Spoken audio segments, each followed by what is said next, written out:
Hello, people of Bonaire. As you can see, we are here in front of the wailing wall. And I'd like to present to God a prayer on our behalf, because the promise was made that all the prayers made in this place will be heard and of course will be answered. God's eyes, God's ears are always attentive to the prayers made here. And I'd like to intercede on behalf of all of you there in Bonaire. Just let us accompany me right now in prayer.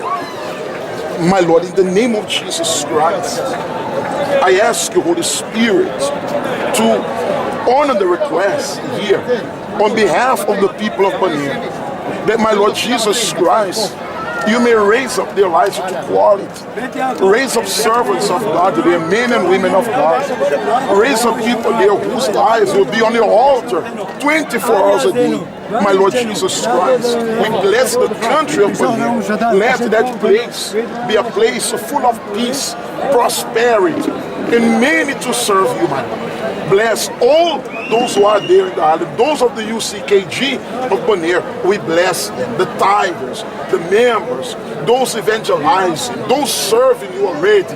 Let their lives reflect your glory. In Jesus' mighty name, amen. Okay, my friends, so all of you in Bonaire, be sure, physically you are not here, but in faith and in spirit, you are here with us at the Wailing Wall.